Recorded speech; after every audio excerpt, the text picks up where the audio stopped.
श्री ओम नमः सिद्धेभ्यः। जय श्री महावीराय नमः। जय श्री परम्पराचार्य गुरुवे नमः। जय श्री उमा स्वामी गुरुवे नमः। जय श्री शांति सागर गुरुवे नमः। जय श्री विद्यानंद गुरुवे नमः।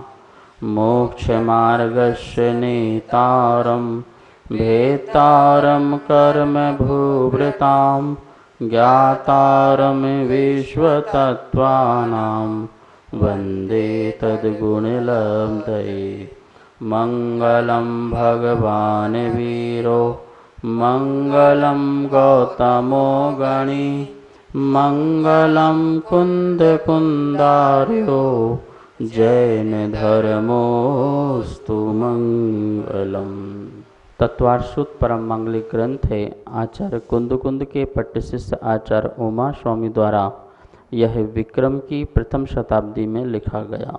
सूत्रात्मक शैली है, संस्कृत इसकी भाषा है, 10 अध्याय में विभाजित है, 7 तत्वों का वर्णन है। हम सभी लोग 6वां अध्याय तत्वाश्रुत में पढ़ रहे थे, जिसमें आश्रव तत्व नाम का अधिकार समझ रहे थे। कैसे कैसे कर्मों का आश्रव होता है, हम क्या करते हैं, हमारे कैसे परिणाम होते हैं, हमारी कैसे क्रिया होती है या कैसे वचन होते हैं, जिससे 8 कर्मों का आश्रव होता है। क्रम क्रम से अभी तक 17 सूत्रों में अपन ने देखा कि 7 कर्मों के बारे में।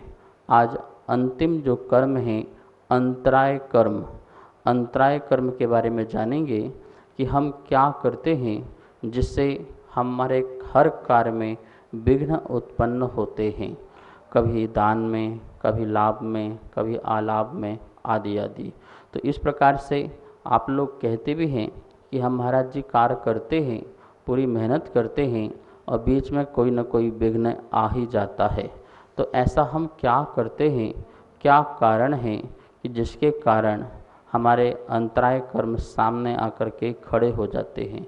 हम अनजान अवस्था में ऐसे बहुत सारे कार्य कर देते हैं जिसे हमें पता ही नहीं चलता है कि हमने ये कार्य सही किया है नहीं किया है। जब तक हमें सम्यक ज्ञान नहीं रहता है तब तक हम सब लोग इस प्रकार के अनेक ऐसे कार्य कर देते हैं जिससे हमारा कर्म बन जाता है, हमें धर्म में विघ्न आता है, तपस्या में विघ्न आती है, दान में विघ्न आते हैं, या हमारे संसार के भोग उपभोग के कार्यों में विघ्न आते हैं। उनका कारण कहीं न कहीं हम स्वयं होते हैं कि हम ज्ञात और अज्ञात अवस्था में कुछ ऐसे कार्य कर जाते हैं जिसमें हमें पता नहीं चलता है। तो ऐसे कार्य कौन कौन से होते हैं, किन किन कारणों से हम जो हैं अंतराय कर्म को बांधते हैं, आज उसकी चर्चा करेंगे। पहले उसके हम जो सूत्र है उस सूत्र का पहले उच्चारण करेंगे। सभी लोग अपनी जिनवाणी में 27वां नंबर सूत्र निकाल लेंगे तत्वार सूत्र में, और उसका पहले उच्चारण करते हैं और फिर इसके अर्थ को भी अच्छे से समझते हैं। विघ्नकरण मंत्रायस्य, विघ्नकरण मंत्रायस्य, इस प्रकार से सूत्र का उच्चारण हुआ। आइए बोर्ड के माध्यम से सूत्र को समझते हैं। 6वां अध्याय का सूत्र नंबर 27वां है विघ्नकरण मंत्रायस्य। फिर से देखिए, विघ्नकरण मंत्रायस्य, इसका संधि विच्छेद करते हैं। विघ्नकरणम, ये माया हो जाएगा, विघ्नकरणम प्लस अंतरायस्य, इस प्रकार निकलेगा विघ्नकरणम अंतरायस्य। विघ्नकरणम मतलब जो विघ्न का कारण है उससे अंतराय आश्रव होता है। अंतरायस्य, ये षष्ठी का एक वचन है। अंतराय कर्म का आश्रव कैसे होता है? विघ्नकरणम, जो विघ्न डालता हो, जो विघ्न करता हो, उससे अंतराय कर्म का आश्रय होता है। अब किन किन में विघ्न डालता है उसके बारे में अपन चर्चा करते हैं। देखिए, अंतराय कर्म जो है वो 5 प्रकार के हैं। दान अंतराय, लाभ अंतराय, भोग अंतराय, उपभोग अंतराय और वीर अंतराय, ये 5 प्रकार के हैं। तो क्या होना, दान में अंतराय, लाभ में अंतराय, भोग में अंतराय, उपभोग में अंतराय, और वीर मतलब होता है शक्ति, शक्ति में अंतराय। ये विघ्न करणम, विघ्न के कारण बनते हैं, तो इसे बोलते हैं अंतराय। ठीक है ना। किन किन में विघ्न में? दान अंतराय विघ्न करणम।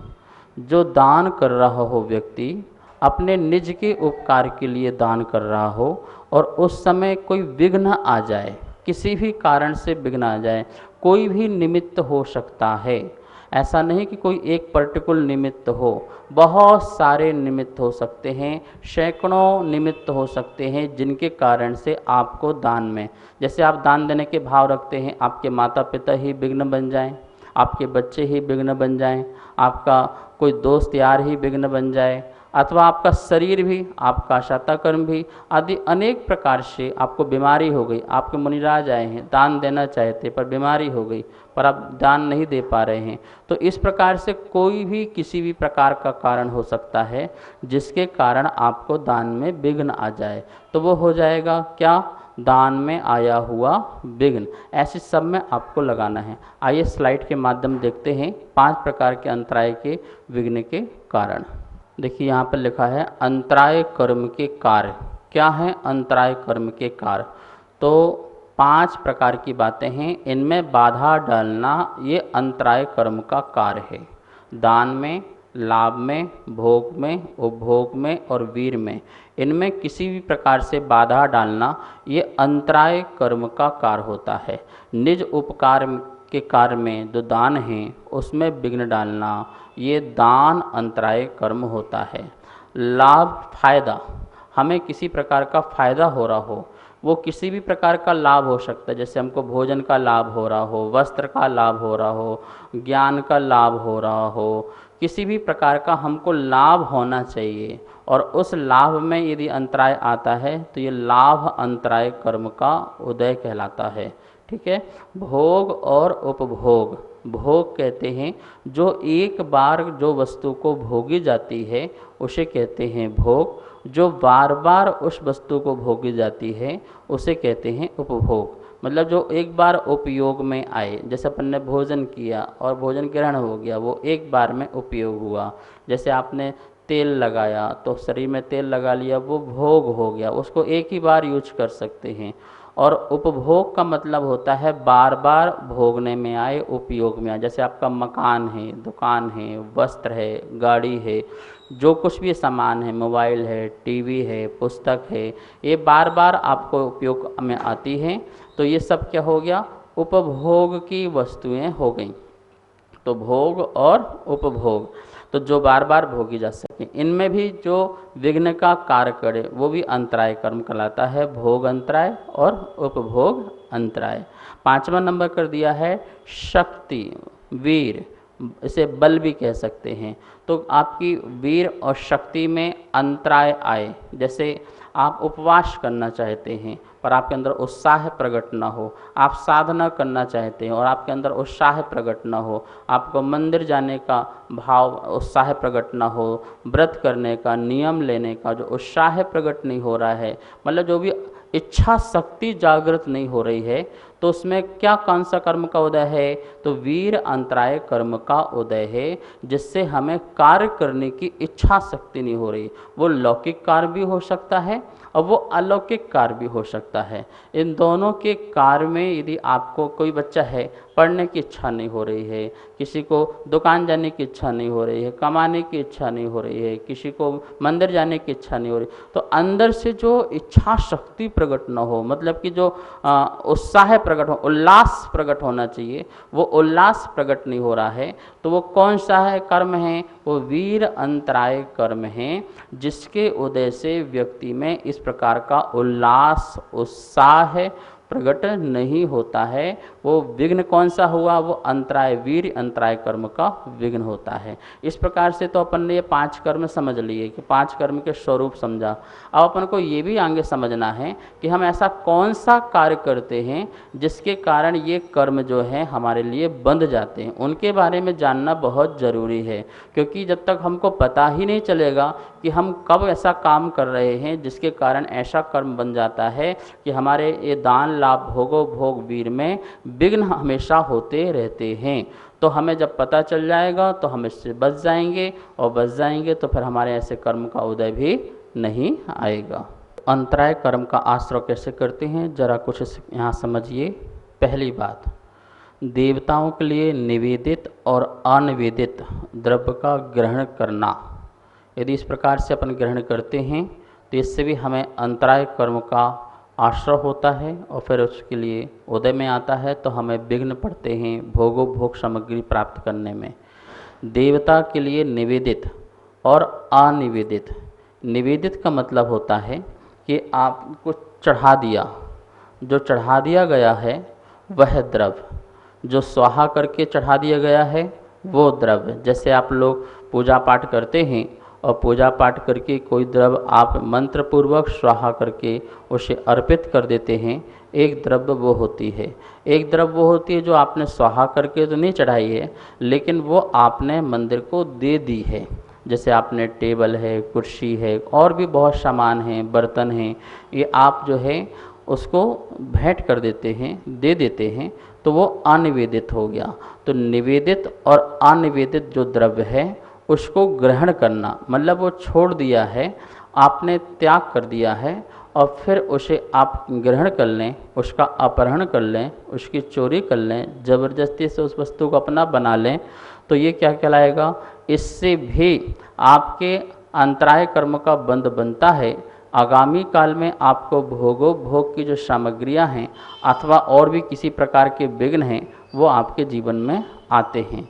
अब देखिए, जो व्यक्ति इस प्रकार के द्रव्य को ग्रहण करता है तो शास्त्रों में कितनी कथाएं आती हैं, बहुत आती। अकृतपूर्ण धन कुमार, जिनने क्या बोलते कि अनजान अवस्था में ही जो नैवेद्य को ग्रहण किया और उसके कारण उसे कितने भाव में किस प्रकार की दरिद्रता को स्वीकार करना पड़ा।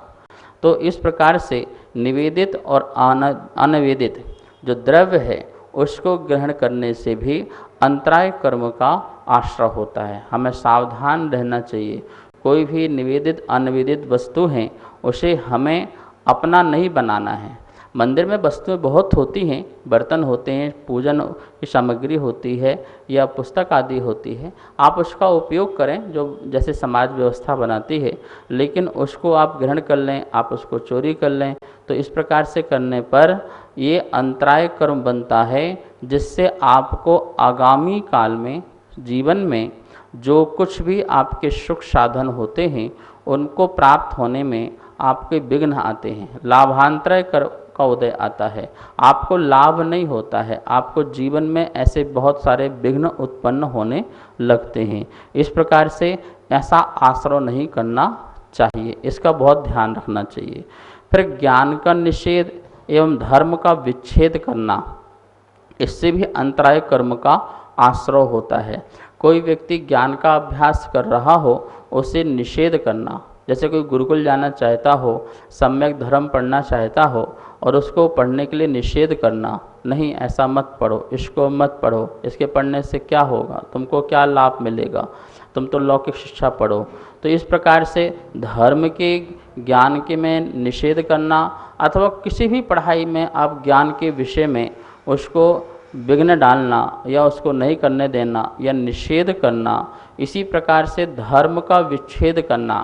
कोई मंदिर जाना चाहता है, कोई धार्मिक कार्य करना चाहता है, कोई आत्म साधना करना चाहता है, कोई कल्याण की भावना रखना चाहता है और उसको क्या करना, विघ्न पहुंचाना, उसे नहीं जाने देना। ऐसे कितने होते हैं, बहुत साधन दिखते हैं आपको। देखिए, कोई माता पिता भी घर छोड़ना चाहते हैं, बेटा अब हमारा कर्तव्य हो चुका है, हमने सबका सब कुछ कर दिया है, अब हम तो गुरुओं के सानिध्य में या उदासीन आश्रम में अपना जीवन जीना चाहते हैं, निवृत्त होकर के अपनी जीवन प्रवृत्ति करना चाहते हैं। इस प्रकार के उनके जब भाव होते हैं तो बच्चे लोग सामने खड़े हो जाते हैं, ऐसा कुछ नहीं होगा, आप निकल नहीं सकते, आपको यहाँ रहना ही पड़ेगा, आप छोड़ के नहीं जा सकते हैं। अब देखिए, उसके पीछे इतने पड़ जाते हैं कि उनको धर्म मार्ग से रोक दिया जाता है, तपस्या मार्ग को रोक दिया जाता है। ये धर्म का व्यवच्छेद है। इस प्रकार के जो कार्य करते हैं, आप लोग कर तो लेते हैं मोह के वश, राग के वश, और ये मोह राग के वश करने का आपका कितना बड़ा परिणाम निकलेगा आपको पता नहीं। भवों में भी हमें यह धर्म मार्ग में लगने में कितनी बाधा आएंगी, कितने भाव बीत जाएंगे आपके, नरक में, निगोद में, त्रियंच पर्याय में, मनुष्य पर्याय भी मिले तो धर्म के साधन न मिले, धर्म के निमित्त न मिले, मिले तो ऐसे लोग न मिले कि जो तुम्हें धर्म न करने दें, दर्शन न करने दें। ये सब क्या है? ये सब ज्ञान का निषेध और धर्म का विच्छेद करने वाले जो लोग हैं उनके लिए इस प्रकार का अंतराय कर्म का आश्रय हो जाया करता है। नभोस्तु आचार्य श्री, मेरे मन में एक शंका उत्पन्न हो रही है कि जैसे किसी व्यक्ति के बहुत भाव हैं दान देने के, मंदिर बनवाने में, अस्पताल बनवाने में, या पशुओं के लिए आदि कई प्रकार के दान देने के भाव होते हैं व्यक्ति के, और यदि हम उसे रोक दें कि क्या होता है दान देने से, अपने लिए बचा के रखो, परिवार के लिए बचा के रखो, भविष्य में काम आएंगे, तो क्या इससे भी अंतराय कर्म का बंध होता है? किसी भी प्रकार के दान आदि में हम विघ्न पहुंचाते हैं तो नियम से ही हमारा अंतराय कर्म का आश्रय बनता ही बनता है। कोई व्यक्ति मंदिर का निर्माण करना चाहता हो, प्रतिमा दान करना चाहता हो या श्रेष्ठ कार्य करना चाहता हो, उसमें यदि हम विघ्न पहुंचाते हैं, लोभवश, रागवश, मोहवश या द्वेषवश हम उसमें निमित्त बनते हैं कि ऐसे कार्य मत करो, तो आचार्य भगवान कहते हैं नियम से यह अंतराय कर्म का आश्रय हुआ करता है।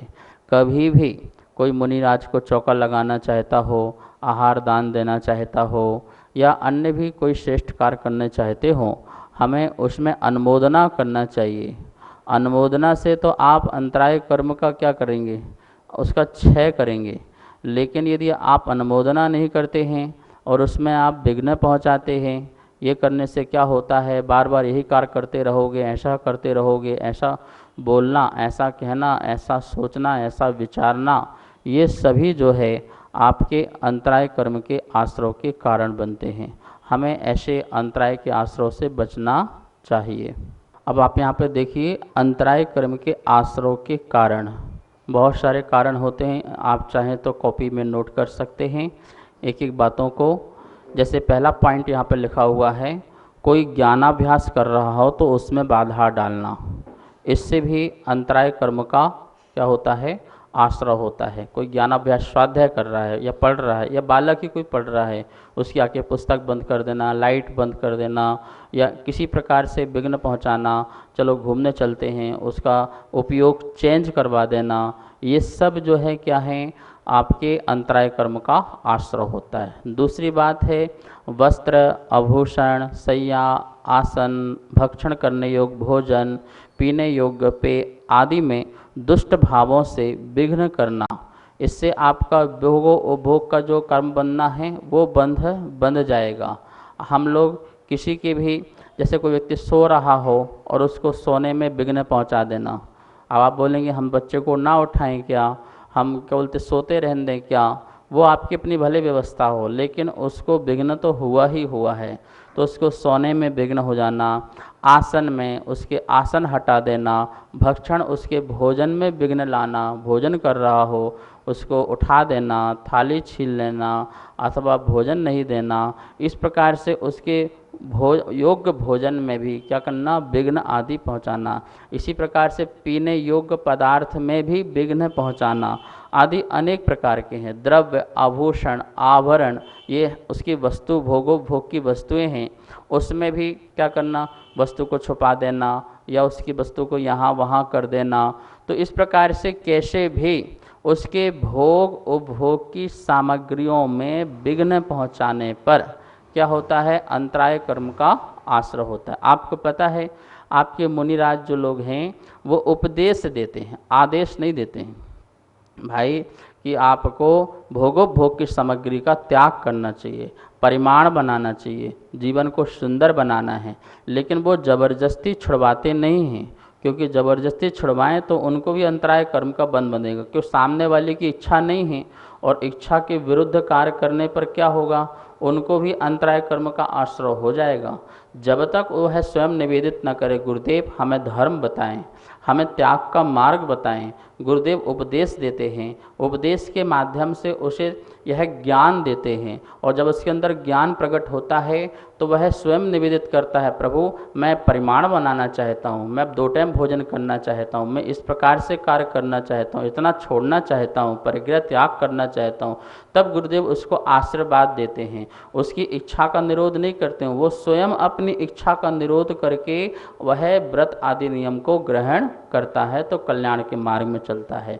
जबरदस्ती किसी का भी त्याग नहीं कराते हैं, क्योंकि इस प्रकार से जबरदस्ती त्याग कराने में भी यदि सामने वाले व्यक्ति के संक्लेश परिणाम रहे, उसके परिणामों में निर्मलता ना आई और वो परिणाम संक्लेश रहे, तो कहीं ना कहीं वो विघ्न हमारा भी कारण बन सकता है।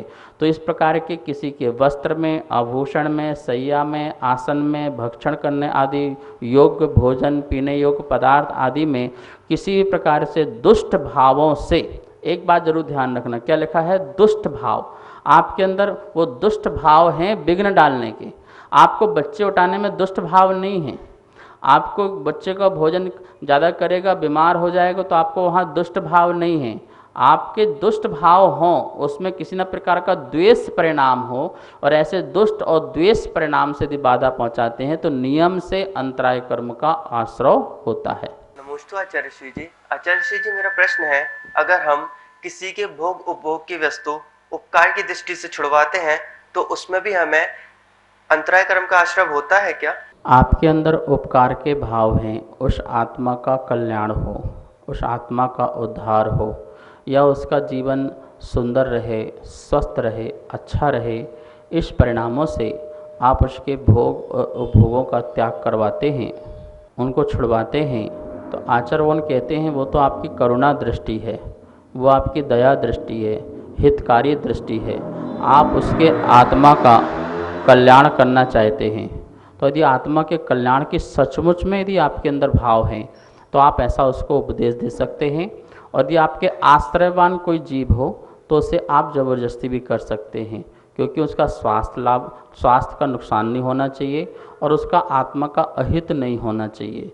लेकिन यदि आपके अंदर दुष्ट भाव हैं, द्वेष भाव हैं, इसको दुख हो, इसको मैं छुड़वा दूंगा, ये परेशान होगा, ये अपने आप ही दुखी होगा, तो जैसे जो संक्लिष्ट परिणामों से यदि ऐसा कार्य करते हैं, जैसे असुर को मार के देव करते हैं, एक दूसरे का लड़ने का, भिड़वाने का, झगड़ा करवाने का, ऐसे ही तुम्हारे अंदर संक्लिष्ट परिणाम हो, वो परेशान रहे, वो दुखी रहे, वो बेचैन रहे, इस भाव से यदि आप विघ्न बाधा पहुंचाते हैं तो नियम से अंतराय कर्म का आश्रय होगा। लेकिन ये आपके आत्म कल्याण की दृष्टि है और करुणा भाव आपके अंदर जागृत हुआ है, मनुष्य पर्याय प्राप्त की है, और इस जीव का क्या होगा, ये कैसे अपना उद्धार करेगा, ऐसा भाव रख करके यदि आप उससे उपदेश देते हैं, उसको सलाह देते हैं, या उसको समझाते हैं, या फिर गुरुजन आदि जो हैं अपने शिष्य का कल्याण करने के लिए उन्हें ज़बरदस्ती कहते हैं आपको ऐसा त्याग करना है, इससे आपका ठीक होगा। तो अपन बात कर रहे थे अंतराय कर्म के आश्रय के कारण। देख लिए दूसरी बात यहाँ पे लिखी है, यहाँ पर अपने पास धन आदि होने पर भी उसे खर्च नहीं करना, उसको जोड़ के रखना। तो इस प्रकार के ये मोह का परिणाम भी हमें अंतराय कर्म का आश्रय करता है। और भी कारण दिए हैं, दूसरों की शक्ति वीर का विनाश करना, दूसरे के अंदर शक्ति है, वीर है, और उसका हम विनाश करते हैं तो वो भी हमारे लिए अंतराय आश्रय का कारण बनता है।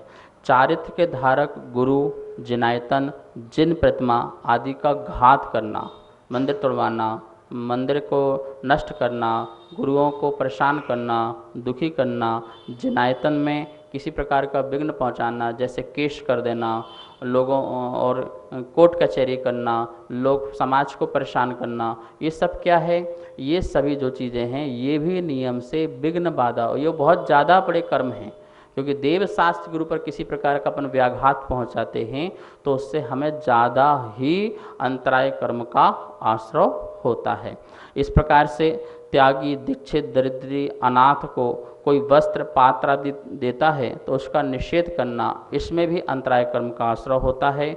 दूसरे को बंदी गृह में रखना, उसको बांध के रखना, बंदी गृह में रखेंगे बांध करके तो उससे भी अंतराय कर्म का आश्रय होगा। दूसरों को मारना, पीटना, लड़ाई झगड़ा आदि करना, ये सब अंतराय कर्म के आश्रयों के कारण हैं, इनसे बचना चाहिए। आइए अब हम सब लोग जिनवाणी स्तुति करते हैं।